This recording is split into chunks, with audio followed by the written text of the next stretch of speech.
Hi everyone, thanks for watching. I'm Lauren from Guthrie and Ganny, and in this video I'm going to be sharing with you the recording of the live question and answer session that I did over on the Instagram platform on Monday the 5th of June 2023. So I'll be answering all of your questions that you've sent in beforehand, asking for advice and tips on your sewing and dressmaking projects, and then also pairing up some fabric and pattern combinations as well. So I've got various different fabrics from around the shop to show you, and I'm sure it will be full of lots of inspiration. So if you're watching here on YouTube and you have a question that you'd like me to answer in a future Q&A, then you can email the shop. I'll put the contact details in the description to this video. You can also leave a comment on this video as well, and I will try and pick it up from there too. You'll see me just reading the comments and questions that come in live as well, just so you've got a little bit of context as to what is happening live in the chat. And all of the questions that are sent in beforehand, I put timestamp chapters on the video too, so you can kind of hover along the timeline bar and look in the description as well, and you'll see what questions I'm covering in this session. So I will switch over to the live now. I hope you enjoy it, and I'll see you very soon. So it's lovely to see everybody who's joining. I hope you're all well and you've had a nice weekend. And actually, I'm losing track of the weeks. A good week, yeah, because it was half term for my kids last week, so I wasn't here for the live. So yeah, it's been a couple of weeks. I have missed you. I do get a little bit disorientated in what day of the week it is when I don't do the live, because I'm so used to doing it that when I don't do it, I'm like, God, it feels like it's not been Monday for ages. So yeah, it's lovely to see you all again, and yeah, I hope you're all well and that you've been getting a chance to do some sewing for the summer and all this lovely sunshine that we're having in the UK, although I know a lot of you aren't in the UK as well, so I hope that the weather is doing what it wants to do where you live too, in Sweden, hi, and Oregon. Any new Liberty fabrics? Lorianne, I ordered from the new collection of Liberty, the autumn winter collection, last week. They're not going to come till the summer because it's the autumn winter collection. So they come sort of later in the summer, but they're really nice. The collection is particularly good. I ordered quite a lot of it, so there's that to look forward to later in the year. And New Zealand as well. Wow, and Puerto Rico. We're really spanning the globe tonight. That is awesome. And Southern Ireland as well. Hello. So I do have a couple of new things to show you, but because I did a new fabrics video last week, so that is on my YouTube channel, then because we had quite a lot of new fabrics like all come in right towards the end of the month. So yeah, I'm going to direct you to my new fabrics YouTube video if you haven't seen that already to see lots of new things, but some things that weren't in the video that I thought I would show you now are, we've had some new denims, various different ones, so I will sort of show you them now and kind of show you what the differences are between them as well. So we carry like a few denims that are sort of like our mainline standard denims. So there's like a stretch one which is 11 ounce, and then there's a rigid one, and they're both really good for jeans, so like stretch jeans and non-stretch jeans. But then the ones that I've got to show you just now are probably like a little bit more kind of limited run. We probably can get them again, but they're not necessarily going to be around forever just because it's a different supplier that I get them from, whereas the other ones just kind of like they keep coming. So yeah, these ones are like a little bit different really. So we've got the ink stretch cotton denim, which is 97 cotton and 3% elastane. I also don't have the ounce weight in them, but my guess in feeling them, I would say maybe this is maybe more like a sort of 8 ounce, so it's kind of lighter than like our standard stretch denim that we've got for jeans. I love hearing where everybody's from. South Wales, Suffolk, Essex, where else have we got? Italy, and Wiltshire and Staffordshire. Hi everyone. So yeah, you could, I think you could make jeans with them, but they're just, it's just a bit thinner denim. But they are really nice and stretchy. You see they've got quite a lot of stretch. I would say they're possibly even stretchier than the 11 ounce stretch denim that we've got. So yeah, this is the ink stretch cotton denim. They all are quite like heavily saturated as well. So the dye is like you know, quite raw. Like they are gonna sort of wear in and kind of wash over time. So I would definitely say, you know, pre-wash anyway. And then I would be careful if you're sitting on light coloured upholstery with them, because they're, you know, they're I don't think they're totally raw, but they are, you know, they're like quite heavily dyed. Hello Lauren and everybody from North Oxfordshire and Yorkshire and Brighton. Oh, I was there at the weekend. Maybe good for jeggings, yeah, exactly. Okay, so the next one is, actually I'm going to go from this side. Sorry, they're all stacked up beside me here, but they totally weigh a ton, so I'm trying to stop them from falling over. This is the washed indigo stretch cotton denim, so it is also 97 cotton and 3% elastane. I would say this one maybe feels quite similar, but it's just got a different texture to it. Like I feel like when you look at it, you can sort of see the white threads through it a little bit more, so it's probably got a bit more texture. That first one was more like sort of flatter colour, whereas I feel like this has just got a little bit more kind of texture in it, because yeah, you sort of see that, you see the white threads coming through it a little bit more. Again, it's pretty stretchy, so I would say, you know, like jegging style would be good for that as well, because they are pretty stretchy. Right, I'm going to actually just controlled put this on the floor so it doesn't fall on top of me. And then the next one again is another stretch one, but it looks different again. This is the midnight stretch denim cotton, so I would say it's a bit darker. It's not black, but it's definitely, at the moment, obviously it'll change as it washes and wears. It doesn't look as indigo or sort of blue as the first one that I showed you. I would say this is maybe a little bit thicker than the other ones, so maybe more like a kind of 9/10 ounce. It's also not quite as stretchy. So yeah, I'm going to double check that we have the percentage of stretch on the listings on the website, because what you need to be careful of with stretch denim is that the percentage of elastane in it doesn't necessarily correspond to how much it will physically stretch. So if you're making a pattern and it says that it needs, you know, like 10% stretch or 15-20% stretch, whatever, that's referring to how much it physically stretches, not the percentage of elastane. And it's just to do just like the different ways woven, I guess. Just different, yeah, I guess just different places must just sort of weave it a little bit differently. So even if it has the same amount of like fibre content composition of elastane, 3%, it doesn't necessarily mean it will physically stretch in the same way. So yeah, I'm going to double check that we have the physical stretch percentage on the listings. We can get them added on tomorrow if not. But I would say it's probably not quite as stretchy as the others, and just a little bit thicker, a little bit heavier, and definitely darker as well. And then the next one is this one here, which is another stretched one. It's the washed charcoal stretch cotton denim. So yeah, so similar to the indigo one, but it's charcoal. It's like, you know, it's closer to black, but you can see a lot of the white thread is coming through, so it's not like a solid a solid sort of wall of black. You know, it's got like a little bit more texture and depth in it, I guess, hence the name charcoal. But yeah, I would say it's a fair amount of stretch in that as well.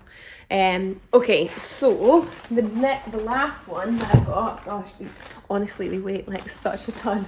They're so heavy. The last one is a non-stretch one. It's a rigid one. So this is the indigo rigid denim cotton, and it's 100% cotton. And yeah, it's just got quite a nice texture to it as well, and yeah, it's rigid, so it doesn't stretch at all. So that's going to be good for non-stretch patterns. So I hope that has helped to sort of see the difference between it all. Yeah, somebody's saying it's not just the fibres, but the way it's put together. Yeah. With denims, I really like it when you suggest a top stitching colour too. I find it hard to decide. Do you mean like a matching top stitch or like a contrasting one? Which denim or denim type would you recommend for the Zadie jumpsuit? So definitely something much lighter, not any of the ones I've just shown you. We've got quite a few different chambrays, or the yarn dyed linens kind of look a bit denim-y, and they'd be nice for the for the Zadie. We do also have some tencel denim, which I think would feel nice for the Zadie as well. It's a bit lighter. I think with the Zadie you don't want anything that's too stiff or going to hold its shape, because of the way it wraps at the front. It's going to feel like quite bulky and heavy. I think if you have quite a stiff fabric, so it needs to be something that's like lighter weight or does have a bit more drape to it. Okay, so what other things? I've just finished the Sorrento jacket from the kit and I'm keen to make another. Do you have any suitable denim that is lighter in colour and maybe slightly lighter in weight? So I would say probably, see, lighter in colour is difficult because quite often denim is just, you know, darker. Actually, I'm wondering, because it needs to be rigid for the Sorrento or non-stretch. In our regular range of rigid denims, I think we might have maybe like a mid blue, which is, you know, lighter than like an indigo, so that could work. A contrasting top stitch, I noticed it's on a couple of denim listings on the site. Okay, I'll get Hannah to check that tomorrow, and then I can get her to add on. But yeah, there's a couple of kind of sort of like goldy ones, goldy sort of yellowy ones that look nice. Okay, so yeah, that was all the new denims. Again, I'm gonna try and like just put this somewhere that I can prop it up. It's not gonna fall on top of me. And yeah, for the rest of the new fabrics, because there's quite a lot, I didn't bring them all out to show you, but yeah, I round them up really all together in the new YouTube video. Okay, so the other thing that I was gonna say before I get stuck into all of your questions is that finally on Wednesday the new Sewing Society kits come out, which I'm really excited about. Trying to get back to normal swing of things with new kits every month again, because we took that break in May after the total amazing craziness of our birthday month in April. So yeah, it's really exciting to finally be back, and just because the 1st of June was a Thursday, it's like feels like it's quite late in June as well, you know, the way the weeks kind of fall. But yeah, I really hope you like them. They're very summery, so if you've got any sunny adventures planned for this summer, I'm sure they're going to come in useful. One of them is to use, the other is to wear. And one of them is something that you won't have seen before. I can't remember if I've said this before or not. But yeah, it's a pattern that we've sort of put together ourselves in-house. So yeah, I'm looking forward to showing you that, and the fabric is really cool as well. It's fabric that I got specially made for the kits. From this really cool company in France that make these really cool fabrics. So it's a little bit more sort of like unique, and they look really nice. So yeah, make sure you're signed up to our newsletter so that you can get that first access on Wednesday. Some of the it's a long story which I won't bore you with, but some of the kits do have more limited stock than I had hoped, just because of issues with fabric supply. So yeah, but I'm sure if you're there at 12 you will get what you like. Okay, on to any other questions that are here. Do you know a wide leg trouser pattern I could try that doesn't need a toile? I want to learn trousers but leave adjustments for another time. The Friday Pattern Company saguaro trousers are pretty wide and loose. You could try them. They're like elasticated all the way around. The Made by Ray Luna pants I think are also elasticated all the way around as well, so they like generally be a bit easier to sort of fit. Or you could just go for classic pyjama bottoms like the Tilly and the Buttons Jamie pyjamas as well. Somebody's suggesting Tilly and the Buttons Safia pants as well. Yeah, I know that's a popular one too. Okay, so I'm going to try and start getting through some of your questions that have been sent in beforehand. Hopefully should have time for them tonight. Okay, so the first one is, a couple of weeks ago when showing your recent fibremood make with the pink gingham sleeveless top, that's the fibremood Quilla top, You said if you were making it again that you might take the neckline in to stop it gaping. Could you explain how you would do this without taking width out of the body? So there are a few different ways that you can take width out a neckline. It's, you know, if you've got, say you've got like a sort of, you know, just like a neckline, but it's sort of falling like this a little bit, and it's almost like you could kind of pinch a bit out of it. So what I would suggest that you do, just because it can depend on different circumstances and that kind of thing, is that the Thrifty Stitcher has a really good blog post, and it's called 6 Ways to Fix a Gaping Neckline. So it just explains different methods of doing it. If I personally was making specifically the Quilla top again, and I was going to reduce the gaping, I would probably do the method where you like slash the pattern from the armhole up into the neckline, and then you just sort of like overlap it a little bit, because it would only be a tiny bit, and you know you do it on each side. So I would probably do that method for that, but it is a good blog post to look at, because it sort of gives you different options depending on the style of garment that you've got as well. So check that one out, Thrifty Stitcher, 6 Ways to Fix a Gaping Neckline. Okay, the next one was, I'm making a simple shirred dress, 2 shirred rectangles with 20 lines of shearing for the bodice and 2 rectangles for the skirt. I usually need quite a big full bust adjustment, so without it, the front of my dress is a lot higher than the back. How do I do an FBA on a shirred bodice? So the honest answer is I don't totally know, but thinking about it, I was wondering if you would maybe just have to like do the shearing so you kind of had it, and then try and dart it after you've done the shearing to try and make it a bit more fitted.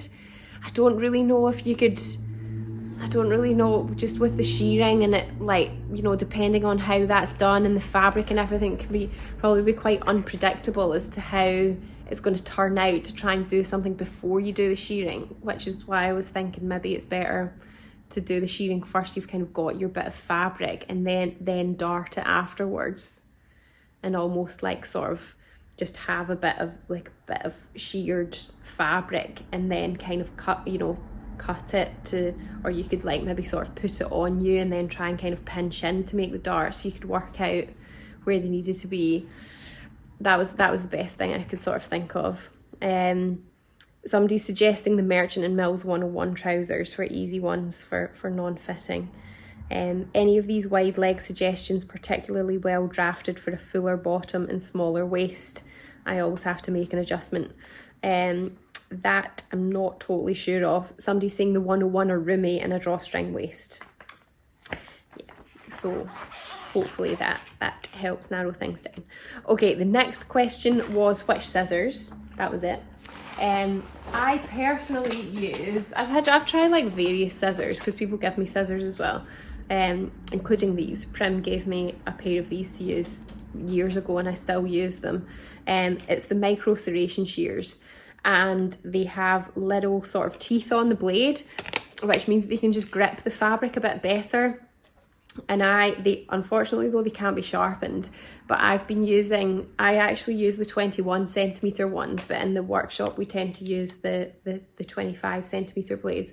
But I've been using these for so long.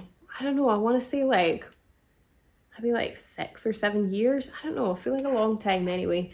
And I use them a lot. Like I do a lot of sewing, so I cut things out a lot, and they're literally still like as sharp as they were the day I got them.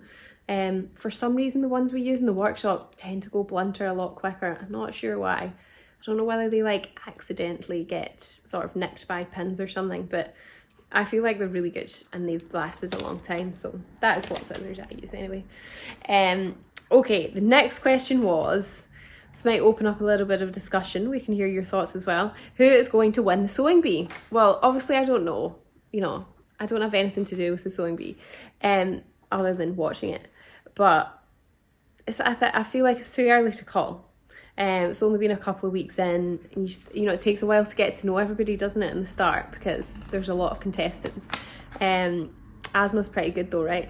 And so is Lauren as well. I'm cheering for her. So yeah, it's interesting. Let's see. Somebody's asking, did the micro serrations come in a left-handed version? Unfortunately, they don't from Prim.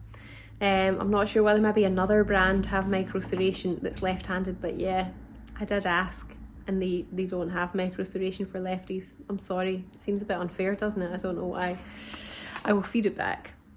Okay, the next question was, is it possible to grade out the skirt on the Elodie, that's the closet core wrap dress, to account for a very pear-shaped bottom? I would say yeah, it should be fine to do that. You would just need to, there's quite a few panels, because I think the back skirt's got different panels in it as well. God, it was, I like made a few of them and now I can't even remember.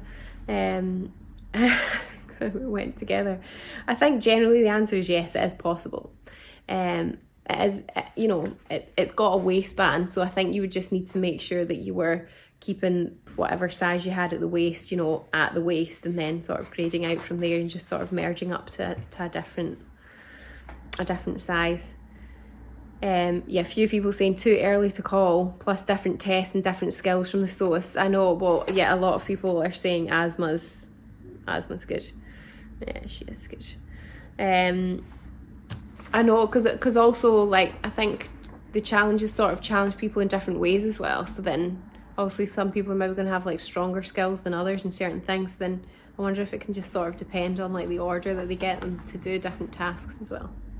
We'll see. It's all very exciting, isn't it? Okay, the next one is, I made the grainline farrow dress and the hook and eye at the back keeps coming undone. I'm wondering whether maybe it's actually too wide and that's why it's coming undone. I feel like maybe, is there almost like not, you know, if that's the hook, can I demonstrate this? And that's the eye. I don't know what I'm doing here. Maybe there's not enough tension sort of pulling it apart, because maybe it's like gaping a bit at the back neckline. So maybe you would need to try and sort of like take it in. Like you could put like a little dart there if you've already done it, or maybe for the next one just do that.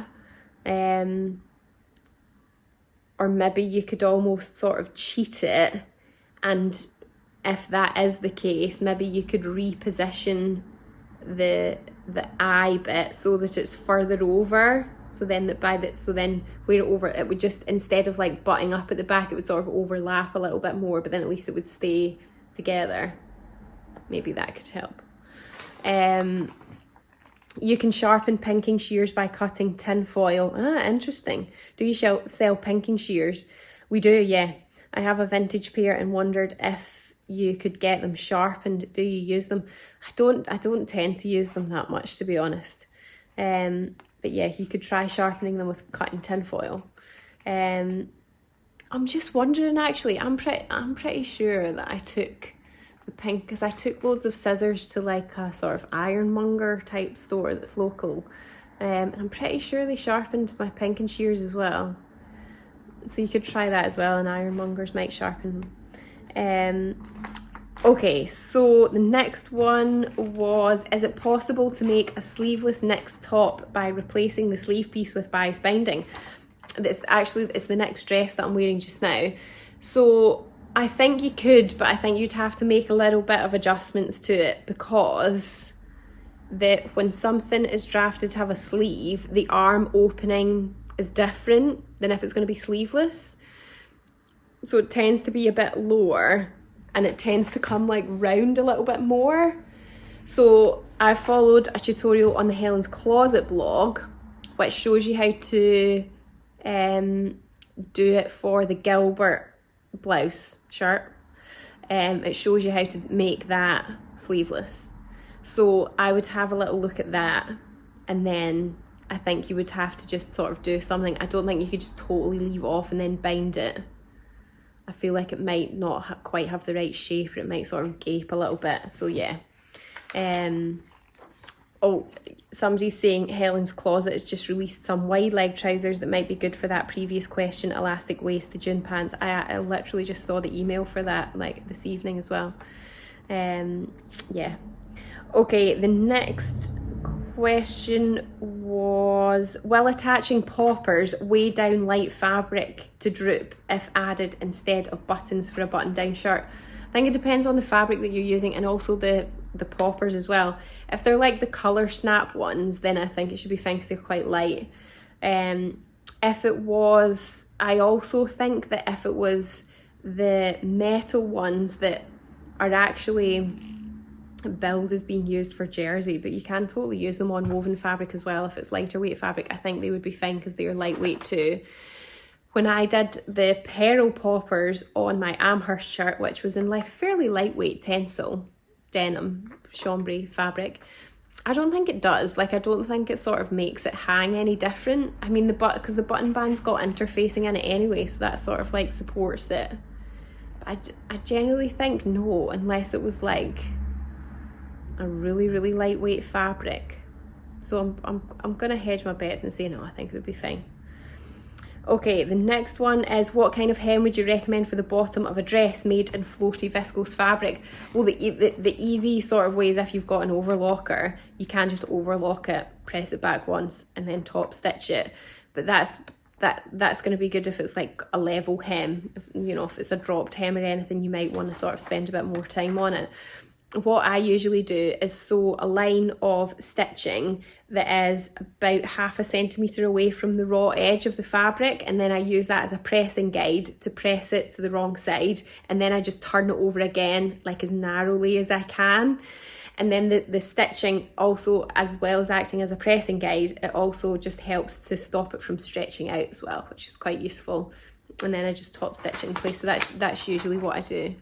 Okay, somebody's saying, sometimes, not always, I use pinking shears when reducing the seam allowances after sewing the seam on necklines or armholes. Cuts and snips in one go, and that's a good idea. Yeah. Okay, the next question was, are you planning on releasing more fabrics in collaboration with Rachel Parker anytime soon? So we don't have anything planned at the moment, but I am trying to like cook up some more plans for some exciting stuff in that vein. So the answer is not at the moment, but hopefully in the future. Okay, the next one is, what is the best way to finish off overlocker threads, please? So I guess I'm kind of presuming that this is when you like overlock something and then you've got like that chain kind of sticking out of the overlocker threads. It depends whether that's then going to get caught in another seam, in which case you could just cut it, because then it's going to get sort of overlocked and kind of enclosed again anyway. But if it is somewhere where like the end that you're overlocking is just then kind of exposed, then usually what I do, if I'm feeling like I've got the energy to do it and I'm not feeling lazy, is I'll get like a really chunky wool needle or a bodkin which has got quite a large eye on it, and then just thread the overlocker thread through that, and then use the needle to sort of go through the chains of like the overlocker, the loopers of the overlocker threads, and that are in the rest of like the seam or the edge that I've done, and then just sort of catch it in that way, and then trim it off so it sort of just secures it a little bit more. The back of my thumb gets rubbed using scissors to cut out. Could they be too big or just my technique? It could possibly just be your technique. When I cut out a lot, I get like a really weird gnarly bit on my middle knuckle. Who knew? So it could just be the way that you're holding them. But you can get scissors that have got like soft grip handles and stuff as well. So it might be maybe you need to try something that's got like a sort of softer handle on it too. I'm a very lazy sewist and never do anything with overlocker threads. Always been fine. I don't think I would describe you as lazy, Helen. You do quite a lot of sewing. But yeah, I think on the whole usually it's fine. But if you did feel like you were worried about it being vulnerable, then you can use the wool needle or bodkin method. Okay, the next question is, how do I get the crotch correct on trousers? I've made 2 pairs and both are way too long in the crotch. The back seems to measure correctly, but the front is about 1.5 inches too long. So I think for the ones that you've already made, you might be able to rescue them, depending on, how they're constructed and everything, by literally taking the waistband off at the front and just leaving it at the back and just sewing it on lower at the bottom. So you're effectively sort of taking that extra height in the crotch off from the top. But then for future ones, I think what might be best, I was trying to think on getting the balance in this, because I think really with trouser fitting, it's getting the sort of proportion and body shape of everybody's going to be different. Like it might, depend, no matter what your circumference is around your waist or your hips, effectively it doesn't tell you like a huge amount really, because it depends where the distribution of that is. You know, you could have quite narrow hips but then like a larger bottom or a flatter bottom, or you could have wider hips this way but then quite a flat bottom and have the same circumference. So you see, like, the same measurement can mean different things, because it depends on like the distribution and the proportions of your body, which is going to be different for everyone. So then it's kind of getting the right balance between the front and the back crotch really. And if you're feeling like the back is okay but the front is not, and it's too high, then I think you could either do like basically at the front you could do like the opposite of a full tummy adjustment, or where you do like a full seat or a flat seat adjustment, which is like where you slash the pattern and you have like a hinge at the side seam, and then you basically just sort of like overlap it. And that would take some of the height out as well, because I think if you just did a line straight across that was at 90 degrees to the grain line on the front, and you took the height off the front crotch, it's going to then, you know, it would then sort of shorten the side seam length as well. And if you're not doing anything to the back, then your front and your back wouldn't match. I hope this is making sense. So yeah, you could do like the opposite of what you would do with a full tummy adjustment, or what you could do is take out height out of the front and the back crotch, but then do a full seat adjustment to add length it back in again. So it's like you're taking the whole thing down, and then that sorts out the front issue. But then if you're feeling like they do fit at the back and you've taken everything down, then you would need to do a full seat adjustment at the back to make the crotch curve longer to go over your bottom. So that's a few things you could try there. Obviously, I don't know what your body looks like, so it's hard to say for sure what's going to be best. A nice place to start might be the Closet Core pants fitting guide, because I feel like it's quite easily digestible. Like, the illustrations are quite simple and it doesn't go into loads of detail, which I feel like when you're just first sort of starting to learn about these things, it's probably best not to like overwhelm yourself with too much, because it can feel quite confusing and you really have to sort of think really in 3D, because it's, you know, there's 3D body, so it is a lot to sort of take in. But yeah, that Closet Core free pants fitting guide that you can get on the Closet Core website, I feel like it simplifies it in quite a nice way. It's like a good starting point to sort of start to understand the kind of things that you can do to trousers. So I hope that helps. Okay, the next one is, on a current dressmaking project, I have to sew through multiple layers of quite a heavyweight linen. I'm using a jeans needle and gutterman polyester thread, but in some particularly thick sections, the thread goes all tangled and loopy at the back. Any suggestions on how to manage this, please? So I think if it's going loopy and tangled at the back, it's saying to me that there's some kind of tension issue. And I would say I'm not totally convinced that it could just be the fabric. I think you need to like double, triple check that your bobbin's been wound at tension, so it's the thread's on nice and taut, and when you wound your bobbin it was caught in the tension disc. That when you put your bobbin into the bottom of the machine, that it's definitely put in the right way round and it's properly caught in its mechanism, so that the tension is correct. Because if it's going loose and if it's going loopy and tangled at the bottom, it might mean that the tension's too loose in the bobbin thread, and sometimes this can just be because it's not coming off the reel in the right direction, or it's not sort of caught in its mechanism, and which is maybe not. Sometimes it can be not as noticeable when you're sewing through thinner layers, but thicker layers, then it might just struggle a little bit more. And then check, you know, rethread your top thread, make sure the needle's at the highest position when you rethread the top thread, that the thread can come off the spool nice and easily. It's not getting pulled too taut there as well.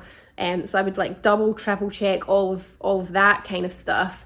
And then also just it might help to maybe like really press the layers before you sew it, just like squidge them together a little bit more. If you've got a wooden clapper, you could try like pressing them with that and squishing them just so that they're, you know, it's not as thick as you come to sew through it. But you know, I think the needle that you're using and the threads sound fine. So yeah, just a few other things to try there. Somebody's saying that they can highly recommend the Closet Core Jeans Fit online class. Okay, so that's another place to look for probably like lots more detailed information on pants fitting. Okay, the next one is, what is the advantage / difference between having a facing or a binding at the neckline? So I would say that it's kind of just like the way it's designed. I don't know if there's like a huge advantage for either. I think both are okay. So yeah, they just sort of give different finishes. I guess one thing that might affect it is maybe like the thickness of the fabric that you're using. Like if you're using quite a lightweight sheer fabric, then I would probably say a binding's better, just because it kind of looks neater, because otherwise you sort of see the facing through, you would see the facing through the fabric more, which you maybe like wouldn't really want to do. I guess arguably like a facing would sort of give a bit more support or kind of hold the shape of a neckline a bit more, just because there's more fabric there. Whereas a binding, you know, it's like thinner, it's more delicate, it's not, you know, it's not as sort of, I feel like cumbersome's the wrong word, but you know, it's not as much fabric there in a binding as there is in a facing.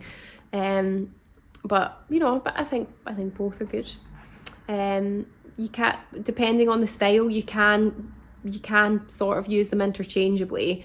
My only main thing, because I've done this before, I've made this mistake before, is that if you're making a garment that does have a facing on the neckline and you're changing it to a binding, is look at what the seam allowance is, because I would say, typically speaking, the seam allowance used when you attach a facing is bigger than the seam allowance that you use when attaching a binding. So then if you put a binding on a neckline that's meant to have a facing on it, it's probably going to be too high. So you just trim your neckline back a little bit before you put the binding on. So yeah, I hope that helps. Okay, the next one was, I've bought 2 meters of the beautiful sunflower embroidery fabric. I've actually forgot to bring this over. I wonder if I've got any close at hand. I don't think so. Oh no, I do. There it is there. It's this one here that's got the really nice border along the bottom, so you can sort of incorporate that into your garments. I would say simple ones like I actually brought some over. The Friday Pattern Company Sagebrush would be nice. You could not do the gathers and just do like a plain hem on the sleeve, which would be nice, and it's just sort of straight. The camber would also be nice. The Stevie as well. I think if you wanted it on the sleeves though, for the Stevie, because with the Stevie the sleeves are kind of part of the bodice, but you could just cut a section off of the, you know, you could just like cut that out and then sort of sew on as like a little kind of frilly cuff, which I think would look cute as well. So a few suggestions there. Okay, the next one was, do you ever make clothes for your husband? No, is the answer to that. Far too busy making clothes for myself. Quite a selfish sewer in that sense. And then second to that part of the question was, which patterns do you like to use? So as I don't sew any clothes for him, I don't have any first-hand personal recommendations, but I see quite a lot of people use the I Am patterns. They have patterns that are unisex, or that are sort of, you know, you like see modelled images of men in them. And then Thread Theory as well is another one that's got some nice ones. I actually have used a Thread Theory Strathcona Henley tee. I have actually made in one of them before, a long time ago. So yeah, if anybody else has got good more male orientated patterns that they want to share, please let me know. Somebody's saying, I wanted to dye the sunflower Anglaise fabric to have a bright green dress. Should I dye the fabric first or dye the dress when I've made it? I feel like, I don't know, maybe dye the fabric first. Yeah. Wardrobe by Me have great men's patterns, thank you. was just about to say the same. I think Helen's Closet also have patterns that are can be for you know, male and female, whoever, as well. So that might be one to check out too. Okay, the next one was favourite patterns for simple tops for woven fabrics with no zips or buttons. So I've got a few suggestions here, also kind of going on the ones that I said before as well. The Stevie, the Camber, the Sagebrush, other ones that are good, the Ogden is good, Grainline, Willow, the Paper Theory Block T, Closet Core Celio, and then I've got a couple of assembly line ones as well, the Cuff Top and the Puff Shirt, all no buttons or zips. So there's lots of nice choices there. Somebody else was saying the Ashton Top, yeah, that's another really good one, lots of different sleeve options there. So Merchant and Mills have some good men's patterns. Paper Theory have a great men's shirt. Jali do men's patterns. Somebody's asking, have you made the fibremood Harper top? What fabric do you stock that you would recommend for this? I've not made it, and I can't actually picture what one that is, so I need to add that onto my list for another time because I can't picture it right now. Okay, the next one was fabrics for the Pietra pants, please. So, and I've also had another question that's fabrics for the Style Arc bob pants, which are like a gathered waist and sort of tapered leg. Whereas the Pietra pants is just elasticated at the back and then it's sort of flatter at the front with the seam down the front. So the fabrics I'm going to suggest could be useful for both of them. The Smooth Drape Tencel Twill is really good. This is it in the mauve here, but it comes in lots of different colours, and this is really nice for trousers. So that one works well. The viscose linen also works well as well, but what I would suggest that you do for a more comprehensive look at various different fabrics that you can use to make summer trousers, which would be suitable for both of those patterns, the Style Arc Bob and the Closet Core Pietras, as I did a video and a blog post that is all about fabrics for summer trousers. So it just like explains the differences between them and sort of what they kind of look like made up, or how they're going to handle, because you can use fabrics that are like quite drapey and soft and have a lot of movement, and you know, they'll swish around a lot, or you can use something that's got a bit more sort of structure to it, like an enzyme linen or something. So kind of depends on what kind of look you want to go for. But if you check out that blog post and video, it'll just give you a bit more context as to what different fabrics look for different types of trousers. Somebody's saying the Sagebrush is great in double gauze. Yeah, I've seen a few versions in double gauze. Somebody was asking, is it nice or is it too bulky? Now, I've definitely seen various versions of that pattern made up in double gauze on Instagram that looks really nice. I've made 3 thread theory patterns for my husband. The fit is really good. That's good. Okie doke. Okay, so the next one was any pattern tips for 1 meter of seersucker remnant. I think that something like the Willow would be, obviously it's going to depend on what size you're making, but the Willow would be nice, and then the other one was the Cuff Top that I thought would be nice as well, for seersucker. Somebody was also asking, I had a few other questions that were about seersucker as well. I'm going to start grouping them together now. Somebody said there's lots of seersucker around, is this the same as double gauze? And then another one was, what's the difference between seersucker, double gauze and cheesecloth? Ironically, I don't actually have any seersucker at the moment to show you what the difference is. It's not double gauze, it's different. So seersucker is quite a sort of textured fabric, woven fabric, typically cotton, but can sometimes be poly cotton mix. And it's almost like if you imagine that a fabric's been woven, and imagine it's then been washed, and like some of the fibres have shrunk but some of them haven't, so then it kind of gives this, it's really nice, it gives like a sort of crinkly sort of texture to it, and which you wouldn't iron out. That's just like the character of the fabric. Sometimes they're plain, sometimes they're checks. They are really nice, but they're not double gauze. Double gauze is 2 very fine layers of gauze that are invisibly stitched together, so it feels quite sort of like spongy maybe a little bit, or kind of quite light and floaty and airy. But yeah, if I just try and get the edge of this is a double gauze here, just a nice plain one. See, you can sort of like pull the 2 layers apart, and then they're just, you know, they're invisibly stitched together. So that's double gauze, double as in it's 2 layers, gauze as in gauze is like a very loose weave, lightweight fabric. Whereas cheesecloth is different again. It's not 2 layers, and it tends to be a thread that is thicker. Usually, I find cheesecloth tends to be a thread that is thicker than the thread that is woven double gauze, and it's quite a loose weave as well. And it's probably like a bit more textured, like you see more slubs in it. So yeah, this is one that I've got here, an orange one. I guess on the back, see, you can kind of see like sort of lines in it a little bit, and that's just the irregularities in the thread that's woven it, and it gives it that sort of textured kind of look. And yeah, it's quite loosely woven as well.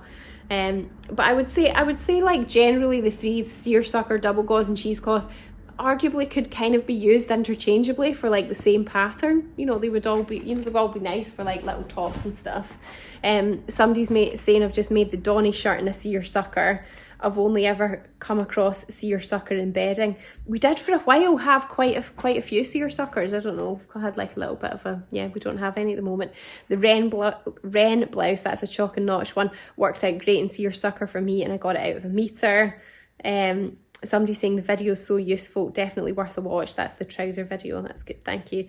I made a lovely shirt a few years ago in seersucker and I loved it. I made the hinterland dress from a very old seersucker tablecloth. Cool. So a few ideas of things to do with it there. The next one was, do you sell silk, and any pattern suggestions for silk crepe or silk satin? I don't sell silk at the moment, but I couldn't help myself. When I was ordering the autumn winter Liberty fabrics, I did order some silks. I mean, you're gonna be like gasping a little bit when you see how much they cost, because my jaw kind of hit the floor as well. But they're the new collection, and they are beautiful. And really, you can, I would say something probably quite simple is nice in a silk, because this fabric is so special, it's so beautiful, especially these Liberty ones. You kind of want something just, you know, simple to kind of shine through. I would say like any of this, a lot of the simple tops that I've been showing you already would be good. The Ogden cami's really nice. In a silk, and I wouldn't use that much fabric either, obviously, being a little cami. But yeah, you know, silk is nice for, yeah, little tops, blouses, that kind of thing. Yeah, Lauren, I haven't tried the Liberty silk fabric yet. Yes, it's really beautiful. It's really nice. You just mentioned autumn winter. I'm always, I think your comment got cut off there. Okay, the next one was, any pattern ideas for the jacquards, please? So we had like a little range of really lovely colourful jacquards come in, and some of them have already sold out. They've been quite popular. I have just ordered some more today, so hopefully the ones that are showing as out of stock will be back again. Somebody also asked about the cashmere Upton dress, and I think that the jacquards would be really good for that. But in terms of other things, you could make them, so definitely cashmere Upton would be nice for the jacquards. It's quite a fitted bodice, and then you can either have pleats, or you can just have sort of panels that go into more A-line shape in the skirt, but it gives it like a lot of structure. It makes it look really fancy, it's nice. But other things I was thinking that you could do with them would be, I've seen quite a lot of, you know, like the little sort of waistcoat style ones that are either just worn open or have like a little tie. I think, for example, the new Craft House have maybe like the everyday waistcoat, that kind of thing. I know there probably are a few others about. That's the only one I can think of off the top of my head, but I think they would be nice. You could even quilt it, you could make it reversible and put binding around it as well, so I think that would be nice too. Or you could just make like a you know, quilted jackets have been quite a trend, haven't they? And I think they would be nice for that as well. You could line it with like a nice sort of soft cotton or something. So yeah, this one is the Candy Metallic Blur Brocade fabric. It's 18 a metre, and then we've got this in a blue as well, which is beautiful. So that's it in the blue there. It's got like a gold metallic thread in it as well, which is nice and fancy. And then this would make a stunning Upton dress, and very glam and fancy. I love this one. It's very, very gold, very bold and bright, very special and shimmery. So yeah, if you've got maybe like a wedding to go to, or they'd make nice little jackets that are more like the sort of cocoa style one. The sew over it, I've got that little cocoa jacket, which I think would be nice in all of them as well. So a few ideas there. Okay, the next one was twill. Would they make nice foxy boxies? And could I see the new Atelier Brunette twill? I had to look up what foxy boxies were, because I didn't know. And it looks like they're sort of like little boxer shorts, basically. So in terms of twill, would they make nice foxy boxies? It depends what kind of twill, really, because twill is just describing the way the fabric's been woven. But it's not the word twill on its own doesn't really give you an indication as to what the handle of the fabric is like, because it depends on the fibre that's woven it. If it's cotton twill, it's probably going to be too thick and heavy, so I would say no. But if it's a tencel twill or a viscose twill, then yeah, I think it would be nice for that sort of thing. You could also, the foxy boxes would be nice in the silk as well. They'd be really nice. And then could I see the new Atelier Brunette twill? I don't have any new Atelier Brunette twill, so I'm not sure whether maybe something's got mixed up there. The new Atelier Brunette ones that I do have are these, and I think they do come in a twill. But I didn't order them because I just got the viscose ones. I wasn't really sure whether these prints in a twill would be popular, but let me know if you want them and I can order them. It's the Leonie viscose fabric, so just a plain weave viscose, and it basically comes in 2 scales. So this is like a sort of smaller scale, you can see against my face here, and then also the same but in a larger scale one. So these are more like, you know, tops, dresses, blouses, that sort of thing. So I hope that helps. What other comments am I missing here? You mentioned autumn winter, how exciting. I just made a cover up robe using Liberty silk and it feels amazing to wear. Thanks for your tips for sewing silk from a few weeks ago. No probs, that sounds really nice. How luxurious.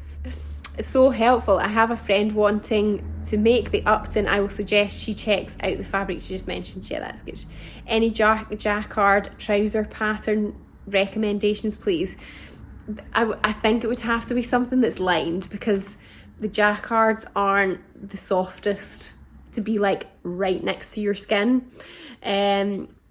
So yeah, that would just be something to bear in mind. Also, they tend not to have any give at all, so it would need to be something it would need to be a pattern that's for something that's non-stretch, because they don't, you know, they are quite a rigid fabric. Okay, what else have I got here? Fabric choice for the Mabel dress to make it more of a smart dress. I'm presuming this is the Tilly and the Buttons Mabel dress. I feel like maybe something that's plain would look smarter. And I was thinking maybe the tencel twills would be nice, because they're still quite floaty and drapey, and they would still be able to sort of handle the sheerring that's in that style. And yeah, I feel like a plain would maybe just sort of look a bit smarter. And we do have quite nice smarter colours, like, you know, dark navies and blacks and that sort of thing. So that's maybe one to think about. And then the next one is, do you have any swimwear fabric that you could show? I'm sorry, I don't. Just watch, see if you, my only piece of advice is, if you're buying any swimwear, if you actually want to swim in it and go in chlorinated water, you just like double check wherever you're getting it from that it is actually chlorine resistant, because I feel like sometimes fabrics are said that they're swimwear fabrics and they don't have the testing done on them to make sure that they're chlorine resistant. I mean, if you're just making a bikini to do some sunbathing in, you're going to be fine. But if you're actually going to do quite a lot of swimming in it in chlorinated water, just double check that out, would be my advice. Okay, the next question was, what dress patterns for stretch viscose? So when I was preparing my notes, I completely misread this question and just ignored the word dress, because I've suggested culottes, which is not a dress. Really, you can make like any dress.